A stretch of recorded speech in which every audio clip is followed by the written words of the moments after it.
Assalamualaikum, selamat pagi, salam sejahtera bagi kita semua. Di pertemuan kedua ini, di sesi ini kita akan bicara materi untuk unit 3, System Wide Concept. Ini materi teori ya. Kalau Anda lihat di modul teori, ini ada di unit 3, System Wide Concept. Jadi di sesi ini saya akan menjelaskan terkait dengan terkait dengan eh, konsep secara umum yang digunakan dalam SHP ini ya, SHP. Setelah Anda kemarin mempelajari atau mempraktikkan yang navigasi, mungkin di sesi ini kita lebih banyak bicara teorinya, apa itu SHP dan seterusnya. Saya juga sudah menyiapkan PowerPoint di e-learning di VL ini. Ini pada dasarnya adalah isinya sama ya, hanya ini lebih ringkas saja gitu ya, lebih ringkas. Oke. Baik, kita mulai. Di eh, materi sistematik konsep ini kita akan bagi menjadi 3 bagian, yaitu terkait dengan organisasional elemen.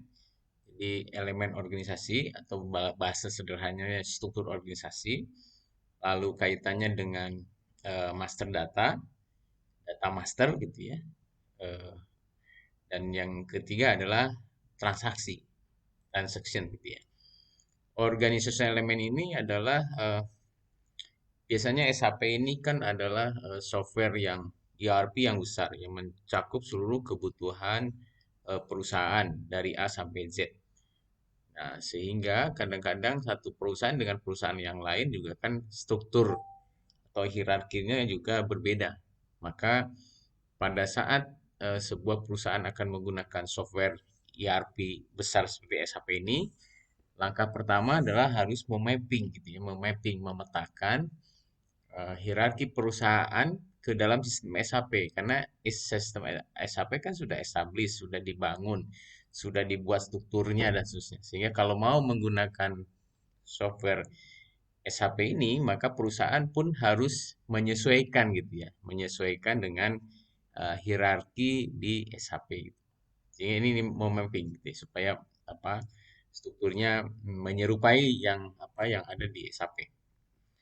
Yang kedua terkait dengan master data. Master data ini adalah SAP ini kan datanya terintegrasi, harus satu satuan. Jadi eh, walaupun perusahaannya beroperasional di seluruh dunia, tapi datanya mesti jadi satu kesatuan. Contohnya kita saja.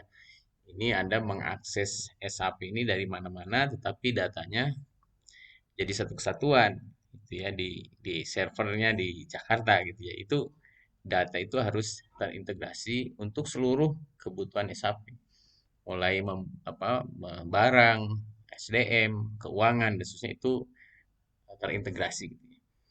Yang ketiga adalah transaction. Transaction ini dalam bahasa SAP ini adalah segala bisnis proses, semua semua proses yang terjadi gitu ya, semua proses bisnis yang terjadi di SAP ini. Mulai dari kegiatan operasional perusahaan, misalnya procurement, lalu produksi, lalu SDM, lalu finance itu keuangan dan seterusnya itu semua juga ada di SAP ini akan disebut dengan transaction. Kejadian-kejadian itu disebut dengan transaction. Oke. Nah, eh, modul SAP fundamental ini adalah secara umum modul-modul SAP ini dibangun oleh SAP agar kita mudah mempelajari SAP ini. Maka juga